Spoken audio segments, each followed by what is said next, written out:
কেউ যদি আপনার এগেনস্টে কুফরি করে, বান মারে বা জাদুটোনা করে বা সেহের আইন হাসাদ এগুলোতে আপনাকে কষ্ট দেওয়ার চেষ্টা করে, রাতের আমলগুলোতে গুরুত্ব দেওয়া। রাতের আমল বলতে বোঝাচ্ছি এই সন্ধ্যার পর থেকে যে রাতের জিকির আজগারগুলো আছে, সূরা মুলক, সূরা পারলে সূরা ওয়াকিয়া, পারলে সূরা কাফিরুন অবশ্যই, এছাড়াও সূরা বাকারার শেষের 2-3টা আয়াত, সূরা আলে ইমরানের শেষের 10টা আয়াত, এগুলো গুরুত্ব দেওয়া রাতের আমল। রাতের বেলা ওরা কাজ বেশি করে, এরা কোন সময় কাজ বেশি করে? রাতেই বেশি কাজ করে। এই জন্য রাতের বেলা নিরাপদ থাকতে হলে আমলগুলো সন্ধ্যার পরে করে ফেললেই খালাস। চলো, করতে করতে করতে প্রতিদিন করতে করতে এমন একটা অবস্থা চলে আসবে যে তখন আপনি আধা ঘন্টায় দেখবেন সব আমল হয়ে গেছে, 1 ঘন্টা সব আমল হয়ে গেছে, চলে আসছে, অভ্যাসে চলে আসছে আর কি। অনেকে বলেন না যে কোন কোন আয়াতগুলা বা কোন কোন সূরাগুলা আমাদেরকে একটু শিখায় দেন, বলে দেন যে এগুলো দিয়ে চিকিৎসা করা যায় কিনা। চিকিৎসা এগুলো সেলফ নিজে নিজেই করতে পারবেন আপনি। এটা যে বিশ্বস্ত ডাকির কাছে গেলেও তো ভালো, যদি নাও যান, নিজের এগুলো জানা থাকে, তেলাওয়াত সহি থাকে, আপনিও অজু করে বসে ওই আয়াতগুলো তেলাওয়াত করে পানিতে দম করতে পারেন। সেই পানি আপনি খাবেন, বাসায় ছিটাবেন, সেই পানি আপনি গোসলের পানিতে মেলাবেন, সেই গোসলের পানিতে আপনি 7টা বড়ই পাতা বেটে দিয়ে দিবেন, 7টা বড়ই পাতা পিষে দিয়ে দিবেন, দিয়ে ওই পানিটা যেটা আপনি পড়লেন, মানে সূরাগুলো যে পানিতে পড়লেন সেই পানিগুলো মিশিয়ে দিবেন। এই গোসলটা অনেক ইফেক্টিভ, অনেক ইফেক্টিভ। অনেকে এমন হয়েছে একবার গোসল করার পরে ভালো হয়ে গেছে, এমনও আছে। তো কোন আয়াতগুলো সেগুলো একটু বলে দেই। সবগুলো বলা হয়তো পসিবল হবে না, আমার মনেও নাই সব। 1 নম্বর সূরা ফাতিহা, 1 নম্বর সূরা ফাতিহা, এটা তো সকল রোগের শেফা। 2 নম্বর সূরা বাকারার প্রথম 5 আয়াত, প্রথম 5। তারপরে সূরা বাকারার আয়াত নাম্বার 255 এবং 56, 255, 56, আয়াতুল কুরসি এবং তার পরের আয়াত আর কি। এরপরে সূরা বাকারার শেষের 3 আয়াত। চিকিৎসা বলে দিচ্ছি আর কি। আরও এরপরে সূরাতুল আলে ইমরানের শেষের 10 আয়াত, 10 বা 11 আর কি, 10 বা 11 নম্বর, 11টা আয়াত। মাঝখানে আরও কিছু আয়াত আছে, যেমন একটা হচ্ছে যে ওই কুলিল্লাহুম্মা মালিকাল মুলক, এই আয়াতটা আছে। কত নম্বর আমার মনে নেই এখন, আমার নাম্বার মনে থাকে না আর কি। কুলিল্লাহুম্মা মালিকাল মুলক, এই আয়াতটা। আরেকটা আছে শাহিদাল্লাহু আন্নাহু লা ইলাহা ইল্লাহু ওয়াল মালাইকাতু ওয়া উলুল ইলমি কাইমান বিল কিসত, এই আয়াতটা। আচ্ছা, অন্তত এটা লিখেন, সূরা বাকারার শেষের 3 আয়াত, সূরা আলে ইমরানের শেষের 10 আয়াত, সূরা কাহাফের প্রথম 10 আয়াত। এটা খুব স্ট্রং একটা ওয়েপেন্স দিলাম আপনাদেরকে আজকে। সূরা কাহাফের প্রথম 10 আয়াত। দাজ্জালও এই আয়াতের সামনে পারবে না। অনেকে অনেকভাবে নিতে পারে কথা, এই জন্য আমরা সব কথা সব জায়গায় বলি না। বাট যখন কোভিড চলছিল, কোভিড চলছিল না যখন, তখন আমরা তো মাহফিল করতাম। তখন কত মানুষের সাথে মোসাফা করছে ঠিক নাই। আর মানুষ বলছে যে স্যানিটাইজার ইউজ করো, মাস্ক পরো, সোশ্যাল ডিস্টেন্স মেনটেন করো। আর মানুষ তো আমাদেরকে জড়ায় ধরতে চাইছে, কিসের ডিস্টেন্স। তো ওই সময় এরকম হচ্ছিল। তো প্রসঙ্গ হচ্ছে যে ওই সময় আমরা একটা আমল করতেছিলাম, মানে আমি একটা আমল করতেছিলাম যে প্রতিদিন সকাল সন্ধ্যায় সূরা কাহাফের 10 আয়াত, 10 আয়াত, 10 আয়াত। আলহামদুলিল্লাহ কোনো সমস্যা হয়নি। কিছু বিষয় থাকে পরীক্ষিত, এটা আমরা দলিল চাইলে আমি দলিল দিতে পারবো না। দলিল তো এটা দিতে পারবো যে সূরা কাহাফ প্রথম 10 আয়াত, যে দাজ্জালের বের হওয়ার সময় সে পড়ে, দাজ্জাল তার কোনো ক্ষতি করতে পারবে না। তো কোভিড আবার কি, ওটা কেয়াস করে পড়ছি আর কি। কোভিড আবার এমন কি, দাজ্জালকে ঠেকাই দেবে কোন সূরার আমল? সূরা কাহাফের প্রথম 10 আয়াত। তাহলে কোভিড আবার কি? তো এর মানে এই না যে আমরা চিকিৎসা আবার নেব না, চিকিৎসাও নিব, আধ্যাত্মিক আইসোলেশনও নিব। চল, এরপরে আছে সূরা কাহাফের শেষের 10 আয়াত, সূরা কাহাফের শেষের 10 আয়াত। আরও আছে সূরা আরাফের আয়াত আছে, আয়াত নাম্বার মনে নেই আমার আর কি। সূরা তহার মধ্যে কিছু আয়াত আছে, সূরা তহার কিছু আয়াত আছে, পরে ইনশাল্লাহ আমি লিখে দিতে পারবো আয়াত নাম্বারগুলা। এরপরে সূরা হাশরের শেষের 3টা বা 4টা আয়াত আছে, ঠিক আছে। তারপরে সূরা কলাম, সূরা কলামের শেষের 2টা বা 3টা আয়াত আর কি, সূরা কলাম। আরও আছে আপনার সূরা ইয়াসিন, সূরা ইয়াসিন। এটা মারাত্মক একটা ফজিলতপূর্ণ সূরা, সূরা ইয়াসিন। এমনভাবে আসছে বিভিন্ন কিতাবের মধ্যে যে আপনি আপনি আপনি চাচ্ছেন এই হাজতটা পূর্ণ হোক, ফজরের নামাজের পরে সূরা ইয়াসিন পড়েন। বড় বড় ওলামায়ে কেরাম, আমাদের আকাবির আসলাফদের একটা পরীক্ষিত আমল এটা। তারা ফজরের নামাজের পরে সূরা ইয়াসিন পড়তেন, দিনের শুরুটা করতেন সূরা ইয়াসিন দিয়ে। সূরা ইয়াসিনটা খুবই ফজিলতপূর্ণ একটা সূরা, কোরআনের হৃদয় বলা হচ্ছে, এটা গুরুত্বপূর্ণ। এর সাথে আরও আছে আপনার সূরা জিলজাল, তারপর সূরা আদিয়াত, সূরাতুল কদর, ইন্না আনজালনাহু ফি লাইলাতিল কদর, সূরাতুল কাফিরুন, ফালাক নাস ইখলাস, ফালাক নাস ইখলাস। আরও মাঝখানে আরও কিছু আয়াত আছে যেগুলো আমি আয়াত নাম্বার আমার মুখস্থ নেই, পরে দেখে বলতে পারবো। তো এইগুলো যদি আপনারা পড়েন, যদি কারো মনে হয় যে আমার সমস্যা হচ্ছে বা আমার পরিবারে কারো সমস্যা হচ্ছে, হ্যাঁ, বা এরকম সন্দেহ হচ্ছে, ওয়াসওয়াসা রোগ আসতেছে, অথবা মনে হচ্ছে আপনি সেহরে আক্রান্ত হচ্ছেন কিনা, কোনো রকম অস্বাভাবিকতা ফিল করলে আপনি এগুলোর উপর আমল করতে পারেন। এগুলো পড়ে নিজের গায়ে দম পড়তে পারেন, পানিতে পড়ে সেই পানিতে ফু দিয়ে সেই পানি পানও করতে পারেন। এই পানি আপনার ঘরে ছিটাতেও পারেন এবং এই পানি দিয়ে আপনি গোসল করতে পারেন। গোসল করতে গেলে খেয়াল রাখবেন ওখানে বড়ই পাতা 7টা বেটে দিয়ে দিবেন, ব্যাস। ইনশাআল্লাহ এই আমলগুলো করলে আশা করা যায় কি হবে, এই সেহের আইন হাসাদের বিষয়গুলো থেকে আমরা নিরাপদ থাকতে পারবো, আশা করি ইনশাআল্লাহ। 5 নম্বর হচ্ছে, এই জন্য একটা হাদিসে আসছে, কেউ যদি কোনো স্থানে অবতরণ করে, তাহলে আপনি এখানে বসে আছেন বা বাসায় গেলেন বা যে কোনো জায়গায় গেলেন এবং নেমেই বললেন বা ওখানে থাকতে থাকতে বললেন যে আউযু বিকালিমাতিল্লাহি তাম্মাতি মিন শাররি মা খালাক। আউযু মানে আমি আশ্রয় প্রার্থনা করছি, বিকালিমাতিল্লাহি তাম্মাতি মানে আল্লাহ পাকের সমস্ত পরিপূর্ণ কালিমাগুলোর মাধ্যমে। আল্লাহ পাকের যত পরিপূর্ণ কালিমাগুলো আছে, বাক্যগুলো আছে, এগুলোর সংখ্যা কত হবে আমরা তো জানি না, ইনফিনিটিভ। কত কালিমা আল্লাহ পাকের আছে না, আমরা তো জানিও না, জানি অল্প কিছু। এই সমস্ত কালিমাগুলোর মাধ্যমে আমি আল্লাহর কাছে আশ্রয় প্রার্থনা করছি মিন শাররি মা খালাক, তিনি যা কিছু সৃষ্টি করেছেন সব কিছুর ক্ষতি থেকে, মানুষের ক্ষতি, জিনের ক্ষতি, ঠিক আছে, তারপরে জালেম বাদশার ক্ষতি, ঠিক আছে, রাতের অন্ধকারের ক্ষতি, জাদুর ক্ষতি, সেহের আইন হাসাদের ক্ষতি, জটিল রোগ ব্যাধির ক্ষতি, মহামারীর ক্ষতি, কত ক্ষতি হিসেব করা যাবে, শেষ করা যাবে? যত রকম ক্ষতি আছে সমস্ত ক্ষতি থেকে আমি আল্লাহর কাছে আশ্রয় প্রার্থনা করছি। এটা যদি কেউ পড়ে, কোনো জায়গায় পড়ে, রাসূল সাল্লাল্লাহু আলাইহি ওয়াসাল্লাম বলছেন ওখান থেকে যাওয়ার আগ পর্যন্ত কোনো কিছু তাকে কোনো ক্ষতি করতে পারবে না ইনশাআল্লাহ, আকস্মিক তার কোনো বিপদ আপদ হবে না ইনশাআল্লাহ। ঠিক আছে, এই দোয়াটা মুখস্থ করবেন, আউযু বিকালিমাতিল্লাহি তাম্মাতি মিন শাররি মা খালাক, আউযু বিকালিমাতিল্লাহি তাম্মাতি মিন শাররি মা খালাক। অনেক স্ট্রং একটা দোয়া, সকালে 3 বার পড়তে পারেন, সন্ধ্যায় 3 বার পড়তে পারেন, এছাড়াও যখন ইচ্ছা তখন পড়তে পারেন। অনেকে বাচ্চাদের ব্যাপারে আমাদের কাছে বলেন দোয়া করেন হুজুর, ঝাড়ফুঁক দেন, ঠিক আছে, আপনি নিজেই করবেন। আউযু বিকালিমাতিল্লাহি তাম্মাতি না বলে বলবেন উঈযুকা। যদি আপনার একটা ছেলে হয় তাহলে বলবেন উঈযুকা, যদি একটা মেয়ে হয় তাহলে বলবেন উঈযুকি, আর যদি একটা ছেলে একটা মেয়ে হয় বলবেন উঈযুকুমা, আর যদি অনেকগুলো বাচ্চাকে একসাথে ঝাড়ফুঁক করতে চান বলবেন উঈযুকুম। 4টা ক্ষেত্র বললাম, ঠিক আছে। একটা ছেলে হলে কি বলবেন উঈযুকা বিকালিমাতিল্লাহি তাম্মাতি মিন শাররি মা খালাক, দিয়ে ফু দিয়ে দিবেন। একটা মেয়ে আছে আপনার, একজন মেয়ে আসছে, বলবেন উঈযুকি বিকালিমাতিল্লাহি তাম্মাতি মিন শাররি মা খালাক। একটা ছেলে একটা মেয়ে বসে আছে আপনার, বলবেন উঈযুকুমা বিকালিমাতিল্লাহি তাম্মাতি মিন শাররি মা খালাক, ফু দিয়ে দিবেন। ইমাম হাসান এবং হুসাইন রাদিয়াল্লাহু আনহুমা, তারা নবী সাল্লাল্লাহু আলাইহি ওয়াসাল্লামের কাছে আসতেন, খেলাধুলা করতেন, ঘাড়ে উঠতেন, পায়ে বসতেন, কোলে বসতেন, তিনি আদর করে বলতেন উঈযুকুমা বিকালিমাতিল্লাহি তাম্মাতি মিন শাররি মা খালাক, ফু দিয়ে দিতেন। এগুলো মাসনুন তরিকা, এগুলো করলে বাচ্চা দেখবেন যে ভালো আছে, সুস্থ আছে, ভালো আছে, নিরাপদে আছে, আল্লাহ পাক ফেরেশতা দিয়ে হেফাজত করাবেন ইনশাআল্লাহ। ঠিক আছে, এখন এটা একটা, আরও দোয়া আছে, অনেক দোয়া আছে, ওইগুলো এক বৈঠকে বললে মনে রাখতে পারবেন না। এই যে একটা কিতাব আছে হিসনুল মুসলিম, এটা বাসায় রাখতে পারেন, আর একটা আছে হিসনে হাসিন, এটাও সুন্দর, মাশাআল্লাহ, চমৎকার, এটা রাখতে পারেন। এগুলোর মধ্য দিয়ে এগুলো শিখতে পারবেন ইনশাআল্লাহ।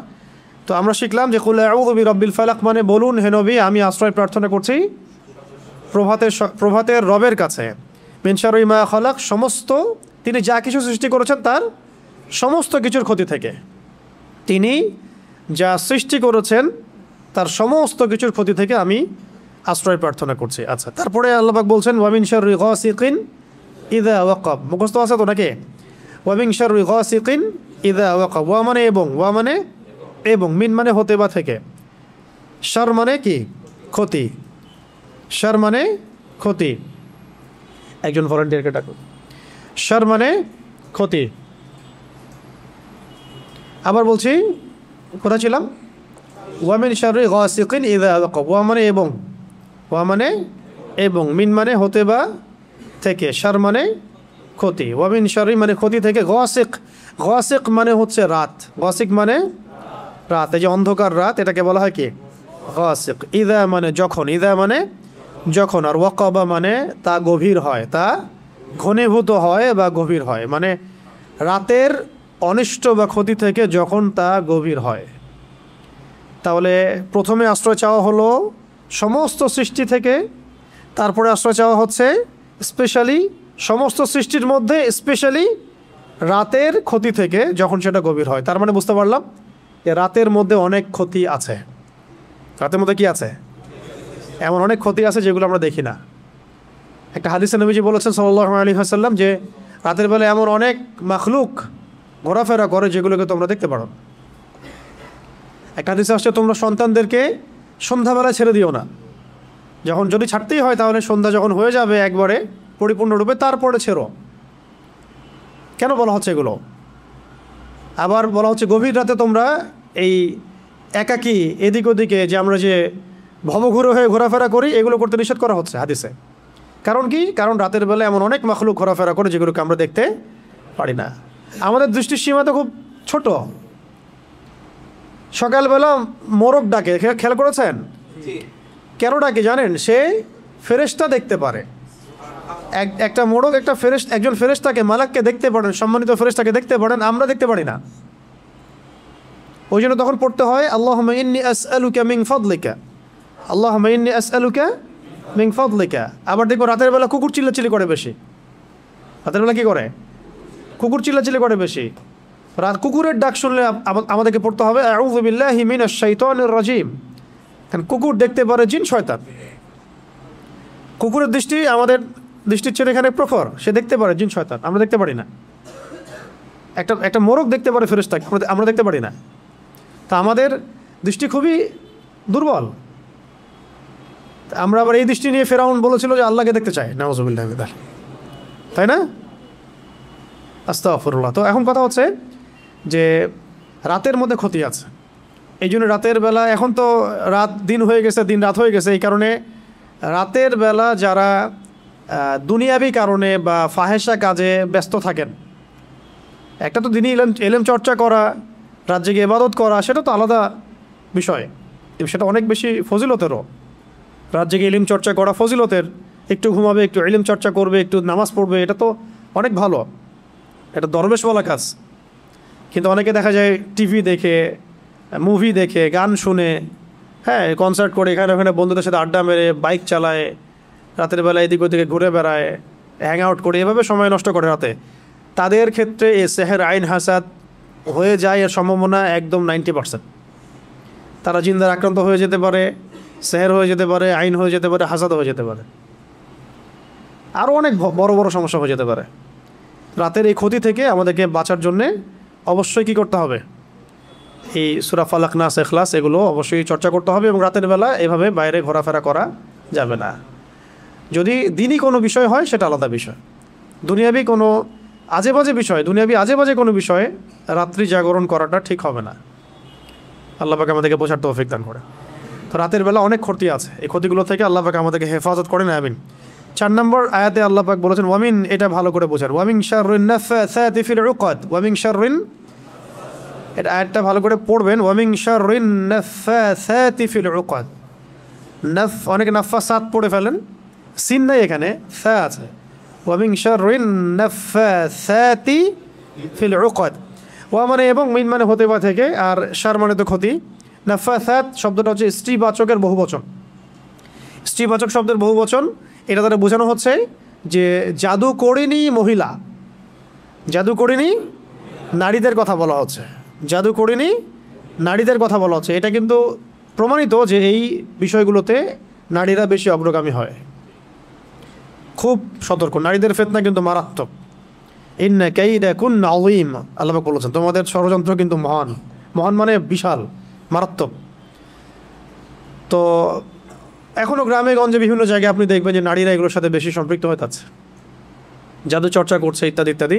তা আগে থেকে এটা ছিল। আল্লাহ পাক এখানে মুআন্নাস শব্দ প্রয়োগ করেছেন যে গ্রন্থিতে, ওকদ, ওকদ মানে হচ্ছে গ্রন্থি, গিট, রশি বা দড়ির গিট।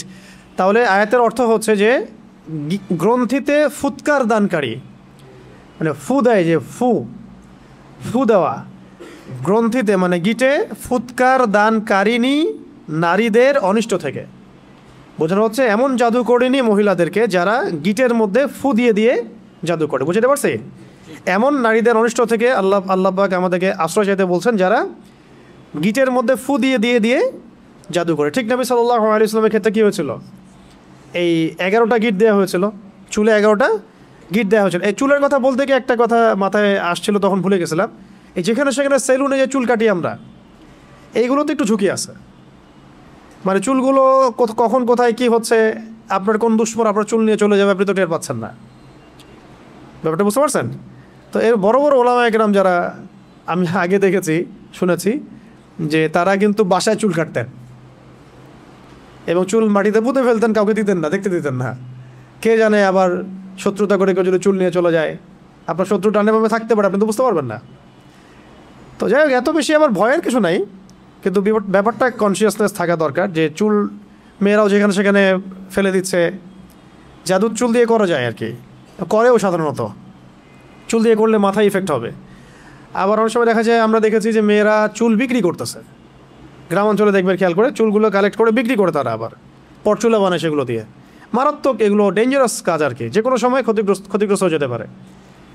তো এখানে বোঝানো হচ্ছে যে এই গ্রন্থিতে ফুৎকার দানকারিণী মহিলাদের অনিষ্ট থেকে আমি আশ্রয় প্রার্থনা করছি। ঠিক আছে? আর শেষের আয়াতে বলা হচ্ছে ওয়ামিন শাররি হাসিদিন ইযা হাসাদ। ওয়া মানে এবং, মিন মানে হতে, আগে জানলেন। শার মানে কি? ক্ষতি। হাসিদ মানে হিংসুক। হাসিদ মানে হিংসুক, মানে যে হিংসা করে। ইসমে ফাইল এটা, যে হিংসা করে। ইযা মানে যখন, হাসাদা মানে সে হিংসা করে। মানে হিংসুকের অনিষ্ট থেকে যখন সে হিংসা করে, হিংসুকের অনিষ্ট থেকে যখন সে হিংসা করে। হিংসা ঈর্ষা কিন্তু এক না। যেমন একজনের মাশাআল্লাহ সম্পত্তি আছে, আপনি আকাঙ্ক্ষা করছেন যে আমারও যদি হতো, আমিও আল্লাহর পথে দান করতাম। এটা ঈর্ষা করা, এটা বৈধ, এটা বৈধ, জায়েজ। কিন্তু আপনি এভাবে যদি চিন্তা করেন যে ওর সম্পদ ধ্বংস হয়ে যাক, ওর এই মানে অবস্থান ধ্বংস হয়ে যাক, আল্লাহ পাক তাকে বড় করতেছেন কেন, তার গা জ্বলতেছে, সে কীভাবে বড় হয়ে গেল, গা জ্বলতেছে, এগুলো হচ্ছে হিংসা। এটা তো নিজে বোঝাই যায়, নিজের বিবেকই বলে দেয় যে সে হিংসা করছে কিনা। হিংসা করার সাথে সাথে নূর নষ্ট হয়ে যায়। হিংসার আগুন বলে না, হিংসার অনল বলে না কথা একটা, ঈর্ষার অনল, হিংসার অনল। আসলে ব্যাপারটা অনলই, আগুনই। সেহের আইন হাসান থেকে আপনি ট্যাবলেট খেয়ে আপনি বাঁচতে পারবেন না। ঠিক আছে? তো ট্যাবলেট খেয়ে, ইঞ্জেকশন নিয়ে এইভাবে আপনি বাঁচতে পারবেন না। যেহেতু এটা অদৃশ্যের বিষয়, তন্ত্রমন্ত্রের বিষয়, জিন দ্বারা করা হচ্ছে, যেটা আমরা দেখি না। একটা তো আমি দেখি, বা আমি পরীক্ষা নিরীক্ষা করে বুঝতে পারছি যে আমার এখানে এই ভাইরাস ঢুকেছে, আমি ট্রিটমেন্ট করতে পারছি, কিন্তু আপনি এটা দেখতে পারবেন না। কিন্তু আপনি ইফেক্টেড হয়ে গেলে অসুস্থতা ফিল করবেন। তাই এটা সবচেয়ে বড় মানে সমাধান হচ্ছে আগে থেকে নিজেকে সুরক্ষিত রাখা। কিভাবে আগে থেকে আমরা নিজেকে সুরক্ষিত রাখতে পারি? 1 নাম্বার পয়েন্টগুলো খুব ভালো করে মনে রাখতে হবে। 1 নাম্বার হচ্ছে দৈনন্দিন ফরজ ওয়াজিবকে ছাড়া যাবে না। অনেক দিনই বোন দেখা যায় বলে যে আমাদের এই সমস্যা হয়েছে, কিন্তু এদিকে সে পর্দা করে না। তো পর্দা না করলে আপনার তো সমস্যা হবেই, হইতেই পারে।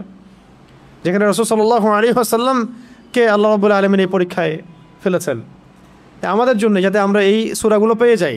যদি সেদিন রাসূল সাল্লাল্লাহু আলাইহি ওয়াসাল্লাম এভাবে ইফেক্টেড না হতেন, তাহলে এই সূরাগুলো আমরা কোন মাধ্যমে পেতাম? তাই না?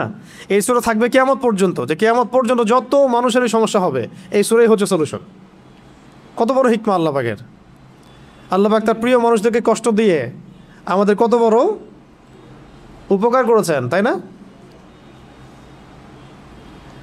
আল্লাহ রাব্বুল আলামিন তার প্রিয় বান্দাদের পরীক্ষা নেন বেশি, তাই না? আর আল্লাহ পাকের সবচেয়ে প্রিয় বান্দা কে? মুহাম্মদ সাল্লাল্লাহু আলাইহি ওয়াসাল্লাম। তাকে পরীক্ষা নেওয়া হয়েছে সবচেয়ে বেশি। কেন নেওয়া হয়েছে? আমাদের জন্যে, যাতে আমরা এগুলো পাই। তিনি তো জান্নাতুল ফিরদৌসে যাচ্ছেন। আপনারা তার সম্পর্কে হাদিসগুলো পড়তে থাকেন, দেখবেন নিজেকে আপনি আসলে মেলাতে পারবেন না যে আপনি আমি কোন সমাজে বাস করতেছে। কারোর মধ্যে কি সামান্য এই চেতনাবোধটুকু কাজ করতেছে না যে সে রাসূল সাল্লাল্লাহু আলাইহি ওয়াসাল্লামের উম্মাহ? এমন একটা অবস্থা হচ্ছে, দেখেন এটা নর্মালাইজ হয়ে যাচ্ছে দিন দিন, যে রাসূলকে তো গালি দেয়ই মানুষ, নাউযুবিল্লাহি মিন যালিক। দেখছেন খেয়াল করে? আগে একটা গালি দিলে তখন সবাই একসাথে প্রতিবাদ করত। আস্তে আস্তে আস্তে ব্যাপারটাকে নর্মালাইজ করা হয়ে গেল। ঠিক যেমন রিবা, সুদ প্রথম দিকে যখন চালু হয়েছে তখন মানুষ এটাকে খুব প্রতিবাদ করেছে আর কি। আস্তে আস্তে এমন নর্মাল হলো তো পুরো ওয়াজিব হয়ে গেছে এখন, নাউযুবিল্লাহি মিন যালিক। আপনারা দেখে নিয়েন, সিমিলারলি এখন এলজিবিটি নিয়ে যত কথা হচ্ছে, এগুলো এক পর্যায়ে আল্লাহ না করুক নর্মাল হয়ে যেতে পারে। হ্যাঁ, এখন তো অনেকেই প্রতিবাদ করছেন, সমাবেশ হচ্ছে, না এটা খারাপ, এটা খারাপ। আস্তে আস্তে দেখবেন মানুষের নর্মাল করে ফেলছে। সমকামিতা নিয়ে কথা হলো না মাঝখানে, প্রথম দিকে মারাত্মক প্রতিক্রিয়া দেখা গেল। এখন দেখেন কিন্তু সমকামিতার হার বেড়ে গেছে, বহুত বেড়ে গেছে। এটা নর্মাল হয়ে যাচ্ছে আস্তে আস্তে। আমরা একটা জেনারেশন যার একটা কোর একটা এনভায়রনমেন্টের মধ্যে থাকি। আপনি আপনার দিনী ভাইদের সাথে মেশেন, বোনদের সাথে মেশে, আমরা কিন্তু জানি না আসলে বাইরের ওয়ার্ল্ডে কী হচ্ছে। বাইরের ওয়ার্ল্ড যে কত বাজে অবস্থায় চলে গেছে, এটা আপনি এখান থেকে একটু বেরোলে বুঝতে পারবেন। ওই ওয়ার্ল্ডগুলোর কিছু মানুষের সাথে মিশলে বুঝতে পারবেন কোন জায়গায় চলে গেছে দুনিয়া এখন। আরও আছে ব্যাপার, এই যে এখন একটা ইস্যু আসছে, ওই পশ্চিমাদের মানবাধিকার, সো কল্ড, ওদের বানানো শব্দ, সো কল্ড মানবাধিকার অফিস। এখন প্রতিবাদ হচ্ছে, কিছু কথা হচ্ছে, দেখবেন যদি প্রতিষ্ঠা হয়ে যায় নর্মাল হয়ে যাবে আস্তে আস্তে। এরকম মানবাধিকার ওদের ফিলিস্তিনে নাই, মানবাধিকার কমিশন সে খুলতে পারে না, হ্যাঁ, ইয়েমেনে খুলতে পারে না। যে জাতি আপনার আমার নবীকে হত্যা করার চেষ্টা করতে পারে, যে জাতি চুক্তি ভঙ্গ করে নবীর সাথে, যে জাতি এর আগে জাকারিয়া আলাইহিস সালামকে হত্যা করেছে, হ্যাঁ, যে জাতি এর আগে ইয়াহইয়া আলাইহিস সালামকে হত্যা করেছে, যে জাতি মূসা আলাইহিস সালামকে কষ্ট দিয়েছে, ঈসা ইবনে মারইয়ামকে হত্যার চেষ্টা করেছে, যে জাতি মুহাম্মদ সাল্লাল্লাহু আলাইহি ওয়াসাল্লামকে উপর থেকে পাথর ফেলে হত্যার চেষ্টা করেছে, ঠিক আছে, বনু কুরাইজা, বনু কাইনুকা, বনু নাজির চুক্তি ভঙ্গ করেছে, যে জাতি খায়বারে আমাদের সাথে লড়াই করেছে, যে জাতি আমাদের নবীজিকে বিষপান করানোর চেষ্টা করেছে, আর যে জাতি আমাদের নবীকে সেহর পর্যন্ত করেছে, এই জাতির সাথে কি কোনো রকমের আপনি শান্তি চুক্তি করতে পারবেন? সেই জাতি এবং তার অনুসারীরাই আজকে গাজা ব্যবস্থা করেছে। তা আমরা আমাদের শত্রু থেকে চিনতে পারছি না। শুধু সে একা না, তার সাথে যত রকমের আরবের মুনাফেক আছে এরাও আমাদের শত্রু। তার সাথে যত পশ্চিমারা আতাত করেছে এরাও আমাদের স্পষ্ট শত্রু। তার আন্ডারে যত সংগঠন আছে যারা ওদের হয়ে কাজ করে, এরা প্রত্যেকে আমাদের শত্রু। এমনকি তাদের সাথে যে মুশরিকরা ঐক্যবদ্ধ হয়েছে এখন, তাদের কেউ আমাদের বাড়ির পাশেও আছে, এরাও আমাদের স্পষ্ট শত্রু। এদের সবার এজেন্ট একটাই, তারা পুরো বিশ্ব থেকে তাওহীদপন্থীদেরকে মিটিয়ে ফেলতে চায়। মুহাম্মদ সাল্লাল্লাহু আলাইহি ওয়াসাল্লামের সঠিক এবং দৃঢ় অনুসারীদেরকে তারা ধ্বংস করতে চায়, ইমানদারদেরকে তারা হত্যা করতে চায়। এটা হচ্ছে তাদের মূল মিশন, এবং এগুলোর মধ্য দিয়ে তারা বিশ্বকে শাসন করতে চায়। তবে তাদের এই স্বপ্নটা কখনোই বাস্তবায়িত হবে না ইনশাআল্লাহ। কারণ ঠিক এই মুহররম মাসের আশুরায় এটার দলিল আছে মওজুদ। ঠিক যেভাবে আল্লাহ রাব্বুল আলামিন ফেরাউনের বাসায় মূসাকে বড় করেছেন আলাইহিস সালাম, দেখবেন আল্লাহ রাব্বুল আলামিন ওইভাবেই এই শাম অঞ্চলের মধ্যে ইমাম ঢুকাই দিবেন, ওদের ঘরের মধ্যেই ইনশাআল্লাহ।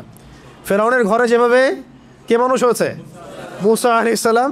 এইভাবে আল্লাহ রাব্বুল আলামিন এই বাইতুল মুকাদ্দাসের মধ্যে ইমামকে ঢুকাই দিবেন, ওরা বুঝতেও পারবে না ইনশাআল্লাহ। এটা বাস্তব, দেখেন এরকমই হবে ইনশাআল্লাহ।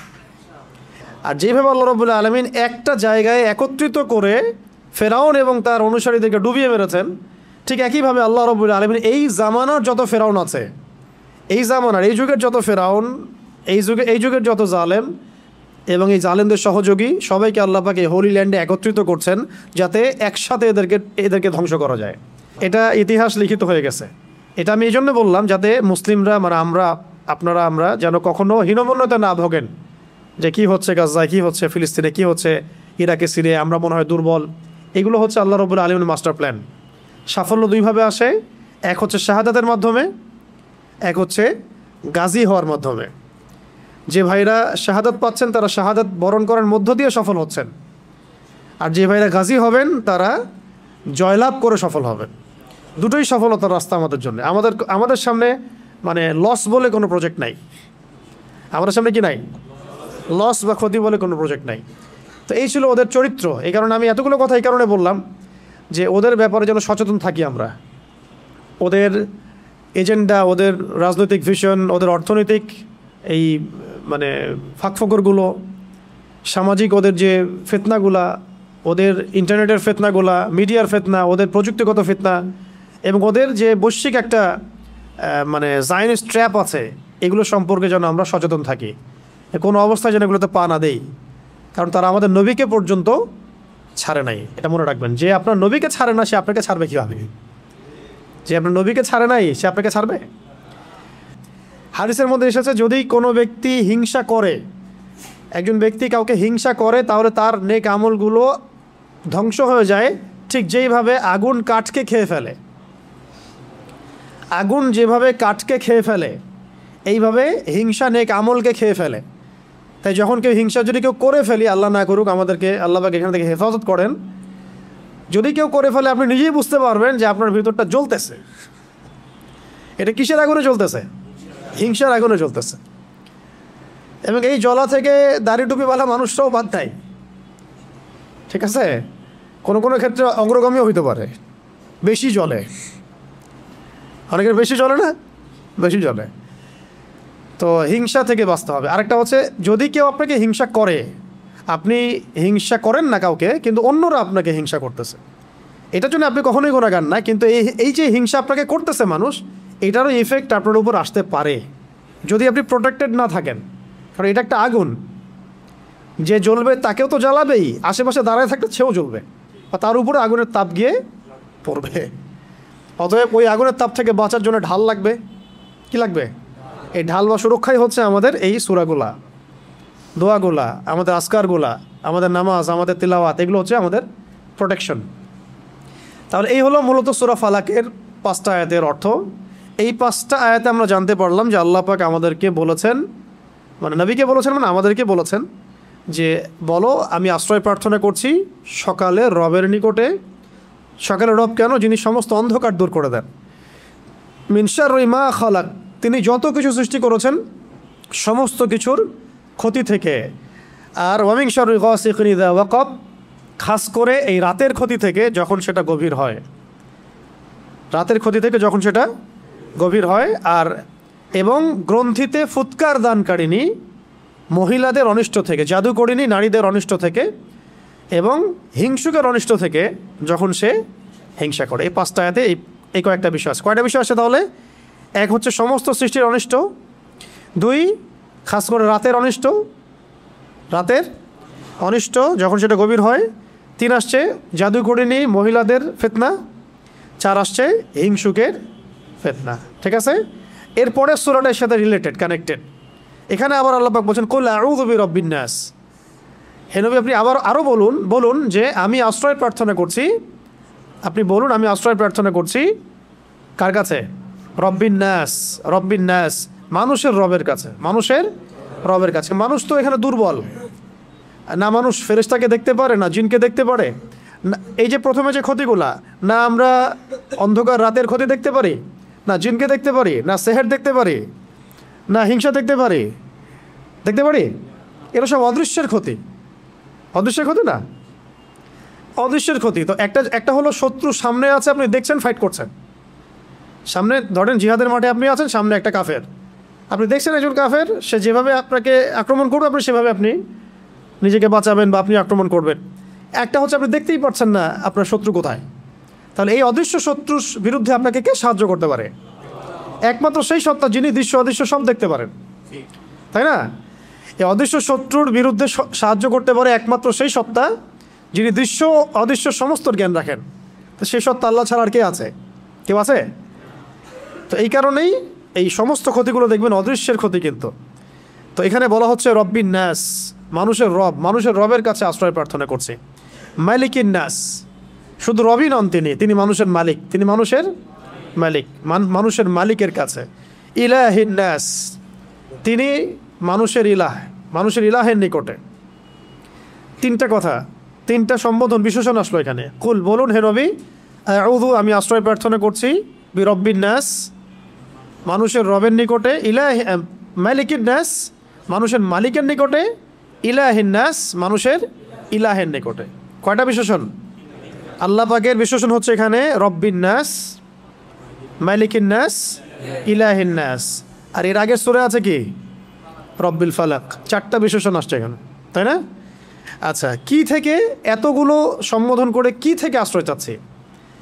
আগে তো একটা সম্বোধন করা হয়েছে, কুল আউযু বিরব্বিল ফালাক, একটা বিশেষণ বলে বাকি চারটা থেকে আশ্রয় প্রার্থনা করা হয়েছে। এখন তিনটা বিশেষণ আসলো এখানে। তিনটা বিশেষণ আসা মানে একটা শক্তিশালী শত্রু আমার পিছনে আছে, যার থেকে আমরা আশ্রয় চাচ্ছি। সেটা কি? সেটা হলো মিন শাররিল ওয়াসওয়াসিল খান্নাস। মিন শাররিল ওয়াসওয়াসিল খান্নাস, এইটা যার মধ্যে, এই রোগ যার মধ্যে আছে বা এটা যাকে ধরেছে, তার আর কোনো রোগের দরকার নেই। এই ক্ষতি যাকে গ্রাস করেছে বা করছে, আল্লাহ না করুক, আল্লাহ হেফাজত করেন, তার আর কোনো রোগের দরকার নেই, কোনো সমস্যার দরকার নেই। এই সমস্যাই কাফি তার জীবন ধ্বংস করার জন্য। নাউযুবিল্লাহ। সেটা কি?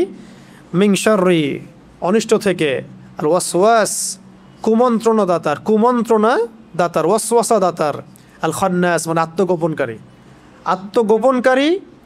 কুমন্ত্রণা দাতার ক্ষতি থেকে, কুমন্ত্রণা দাতার ক্ষতি থেকে। যে আত্মগোপনকারী মানে নিজেকে সে গোপন করতে পারে, আপনি দেখতে পারবেন না। কুমন্ত্রণা দাতা মানে সে আপনার অন্তরের মধ্যে সবসময় প্রভাব বিস্তার করতে পারে, আপনার এর উপর কোনো কন্ট্রোল নাই। ঠিক আছে? আর অন্তরের উপর যদি শয়তান কন্ট্রোল নিয়ে নেয় আর ওয়াসওয়াসা দিতে থাকে, তাহলে সেই ব্যক্তির পক্ষে ভালো কাজ করতে থাকলেও দেখা যায় সে ওয়াসওয়াসা রোগে ভুগতে থাকে। এটা কি হইলো, ওইটা কি হইলো না, এটা হইলো কি না, এটা ঠিক হচ্ছে কিনা, ওইটা ঠিক হচ্ছে কিনা। ভালো একটা কাজ করতেছে কিন্তু ওয়াসওয়াসা, এটা তো ভালোর কথা বললাম, আর খারাপ তো সারা ওয়াসওয়াসা আসতেই থাকে মাথার মধ্যে।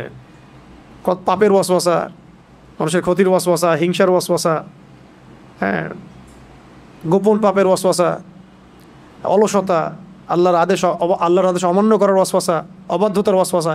এটা যাকে গ্রাস করেছে আর কি, এই ওয়াসওয়াসিল খান্নাস, তার আর কোনো ক্ষতির দরকার না, এটাই তার জীবন ধ্বংস করতে পারে। এই জন্যে এত স্ট্রং সম্বোধন সামনে করা হচ্ছে বারবার।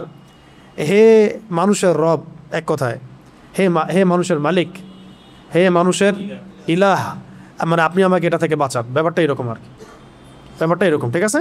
আল্লাযী ইউওয়াসউইসু ফি সুদুরিন নাস, কারণ তার শক্তিটা কি? আল্লাযী মানে যে, ইউওয়াসউইসু মানে ওয়াসওয়াসা দেয়, ফি মানে মধ্যে, সুদূর মানে হৃদয়, বক্ষ বা হৃদয়, আর নাস মানে মানুষের।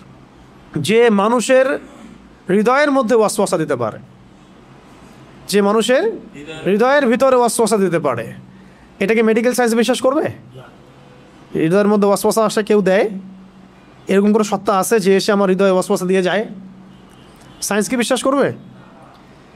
দেখছেন কীভাবে আমরা গডলেস ওয়ার্ল্ডে ঢুকে গেছি আস্তে আস্তে। পশ্চিমারা আমাদেরকে এইভাবে সাইকোলজিক্যালি নাস্তিক বানায় ফেলছে। কিন্তু তো শয়তান মানুষের হৃদয়ের ভিতরে ওয়াসওয়াসা দিতে পারে, শয়তান মানুষের হৃদয়ের ভিতরে ওয়াসওয়াসা দিতে পারে। আল্লাযী ইউওয়াসউইসু ফি সুদুরিন নাস, যে মানুষের হৃদয়ের মধ্যে ওয়াসওয়াসা দেয়, মানুষের মধ্য থেকে এবং জিনের মধ্য থেকে।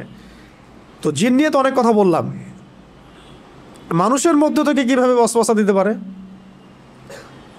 এটারও অনেক প্রমাণ আমাদের সামনে আশপাশে আসবে। চলতে ফিরতেই বুঝতে পারবেন যে আপনি ভালো কাজ করতে যাচ্ছেন, দিনের পথে চলতে যাচ্ছেন, জিন যতটা না আপনাকে বাধা দিবে, মানুষ শয়তান আরও বেশি বাধা দিবে।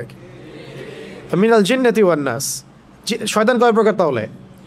জিন শয়তান আছে, আবার মানুষ শয়তান আছে। কখনো কখনো মানুষ শয়তান মানে জিন শয়তানকে দমন করা সহজ, কখনো কখনো জিন শয়তানকে দমন করাটা সহজ। আয়াতুল কুরসি পড়েন, জিন শয়তান পালা চলে যাবে। কিন্তু আয়াতুল কুরসি আপনি পড়েন, মানুষ শয়তান পালাবে না। ঠিক আছে? তো মানুষ শয়তানকে দমন করাটা একটু কঠিন। তো শয়তান দুই প্রকার, মাথা রাখতে হবে, জিন শয়তান, মানুষ শয়তান। উভয় শয়তানের পক্ষ থেকে আল্লাহ, উভয় শয়তানের মানে ক্ষতি থেকে আমি আল্লাহ পাকের কাছে আশ্রয় প্রার্থনা করছি। তো এই সূরার মধ্যে কতগুলো বিষয় আসছে? প্রথমে 4টা বিষয়, তারপরে আবার কয়টা বিষয়? হ্যাঁ, 2টা বা 3টা বিষয়, মোট এই 6টা-7টা বিষয় থেকে এই 2টো সূরাতে আশ্রয় চাওয়া হয়েছে, যেগুলো আমরা বাহ্যিক জ্ঞান দিয়ে এগুলোকে আমরা ডিল করতে পারবো না বা এদের সাথে আমরা ফাইট করতে পারবো না। এই সূরা দুটো শোয়ার সময় আমল করা, সাথে সূরা ইখলাস থাকবে, সকাল সন্ধ্যায় আমল করা, এবং প্রত্যেক ফরজ নামাজের পরে আমল করা। প্রত্যেক ফরজ নামাজের পরে অন্তত একবার করে পড়ার, সকাল সন্ধ্যায় 3বার করে, আর ফরজ নামাজের পরে কয়বার করে? 1বার করে। এছাড়াও যখন তখন চলতে ফিরতে যখন তখন আপনি সূরা ফালাক, নাস, ইখলাস পড়তে পারেন। এবং আমি একটা হাদিস এটাও পেয়েছিলাম যে রাসূল সাল্লাল্লাহু আলাইহি ওয়াসাল্লাম তাহাজ্জুদের নামাজে যখন উঠতেন, তখনও মাঝে মাঝে তাহাজ্জুদের নামাজে তিনি 2 রাকাত নামাজে প্রথম রাকাতে সূরা ফালাক, তারপরে ইখলাস, সূরা নাস পড়েছেন। প্রথম রাকাতে সূরা ফালাক, দ্বিতীয় রাকাতে সূরা নাস পড়েছেন। এটাও আমল করতে পারেন রাতের বেলা উঠে, এটাও আমল আছে মাসনুন। তো এর উপর আমল করা তৌফিক আল্লাহ পাক আমরা সবাইকে দান করেন, এবং এই সমস্ত ক্ষতিগুলো থেকে আল্লাহ পাক আমাদেরকে হেফাজত করে নেবেন। আর শেষ পয়েন্ট হচ্ছে, লাস্ট পয়েন্ট হচ্ছে যে কিছু কাজ আছে, এটা লাস্ট পয়েন্ট আমাদের আজকের আলোচনার। কিছু কাজ আছে যেগুলো করলে এই ক্ষতিগুলোতে লিপ্ত হওয়ার সম্ভাবনা 100%। কিছু কাজ আছে যেগুলো করলে এগুলোতে লিপ্ত হওয়ার সম্ভাবনা, ইফেক্টেড হওয়ার সম্ভাবনা প্রায় 100%। জানা দরকার আছে না? আর কিছু কাজ আছে যেগুলো করলে ইনশাআল্লাহ এগুলো থেকে বেঁচে থাকা সহজ হবে। মানে সহজ হবে বলতে ইনশাআল্লাহ আপনি বাঁচবেনই, ইনশাআল্লাহ। আগে বলি, ওই কয়েকটা কাজ বলি যেগুলো করলে এগুলোতে লিপ্ত হওয়ার সম্ভাবনা একদম 100% ধরেন, ঠিক আছে? নোট করেন। এগুলো আমি শুধু মানে কিতাব থেকে বলতেছি এমন না, অনেক অভিজ্ঞতাও আছে সাথে, আবার অনেক পেশেন্ট বা অনেক ইফেক্টেড মানুষের হিস্ট্রিও একসাথে করে আমি কথাটা বলছি। 1 নাম্বার হচ্ছে আল্লাহ পাকের ফরজ ওয়াজিব না মানলে, আল্লাহ পাকের ফরজ ওয়াজিব না মানলে এগুলোতে লিপ্ত হওয়ার সম্ভাবনা, ইফেক্টেড হওয়ার সম্ভাবনা 100% ধরে রাখেন। যখন তখন লিপ্ত হতে পারেন, আল্লাহ না করুন। সেকেন্ড হচ্ছে মিউজিক চর্চা করলে, মিউজিক চর্চা বলতে শুনলেও, এই যে মিউজিশিয়ানদেরকে দেখেন স্টেজে উঠে এরকম বান্দরের মতো লাফ দেয়, এই সব আসলে জিন আছে। আপনি যদি আমাকে বলেন যে ভাই প্রমাণ করে দেখেন, আমি দেখাতে পারবো না, কিন্তু আমি বিশ্বাস করি আছে, ঠিক আছে? এটা সাধারণ মানুষের পক্ষে করা সম্ভব না। এমনকি এই যে এই ইন্ডাস্ট্রির মধ্যেও এদের প্রভাব আছে। কোনো সুস্থ স্বাভাবিক মানুষ এরকম বিকৃত যৌনাচার করতে পারে না, কথা বুঝতে পারছেন? এমনকি আমার তো সন্দেহ হয় যে এখন এই যে LGBTQ এই যেগুলো আসতেছে, এরাও যে জিনদের উপাসনা করে কিনা আল্লাহ ভালো জানেন। তো যাই হোক, এই অশ্লীলতা মানে 1 নাম্বারটা বলছি কি, আল্লাহ পাকের সমস্ত মানে ফরজ ওয়াজিব না মানলে এটা ইফেক্টেড হওয়াটা 100% লিখে রাখেন। 2 নাম্বার খাস করে মিউজিক। 3 নাম্বার বলছিলাম যে খাস করে অশ্লীলতা, বেহায়াপনা। তো প্রথমটা কি বলছি ভাই? আমাদের পয়েন্টটা কি, যে কাজগুলো করলে পরে সেহের, আইন, হাসাদ বা এই ধরনের সমস্ত ক্ষতিতে লিপ্ত হয়ে যাওয়া, মানে ইফেক্টেড হয়ে যাওয়ার সম্ভাবনা আছে, সেগুলোর 1 নাম্বার তালিকায় 1 নাম্বার কি, আল্লাহ পাকের ফরজ ওয়াজিব যদি না মানে তাহলে এগুলোতে ইফেক্টেড হতে পারে 100% সম্ভাবনা আছে। 2 নাম্বার খাস করে আমি বলেছি কার কথা, কোন মিউজিকের কথা। মিউজিকের যারা লিপ্ত হয় বা মিউজিকের সাথে থাকে বা মিউজিক্যাল ইনস্ট্রুমেন্ট প্লে করে অথবা গান শোনে নিয়মিত, এদের মধ্যেও এগুলো প্রভাব বিস্তার করে। 3 নাম্বার হচ্ছে অশ্লীলতা, বেহায়াপনা। যারা অশ্লীলতা বা বেহায়াপনায় লিপ্ত থাকে তারা এগুলোতে ইফেক্টেড হয়। 4 নাম্বার হচ্ছে উদাসীন থাকা, অলস উদাসীন থাকা। দেখবেন আপনি কিছু ভবঘুরে মানুষ আছে উদাসীন, রাত জেগে ঘুরে বেড়াচ্ছে, এমনি এখানে ওখানে ঘোরাফেরা করতেছে, কোনো জীবনের কোনো ভিশন নাই, মিশন নাই, উদাসীন ভবঘুরে টাইপের। জিন ধরে এদেরকে, সম্ভাবনা আছে। 5 নাম্বার হচ্ছে পেশাব থেকে পবিত্র না হওয়া। পেশাব পায়খানা যে বিষয়গুলো আছে, ইস্তেঞ্জা আমরা যে করি, টয়লেট, ওয়াশরুম, এগুলো থেকে পরিপূর্ণরূপে পবিত্র না হওয়া, এটা মারাত্মক। এটা তো 1 নম্বরে, মানে 2 নম্বর রাখা দরকার ছিল মনে হয়। আমি তো আসলে সিরিয়াল করে নিয়ে আসি না, আমি জাস্ট বলতেছি, আপনারা নোট করেন।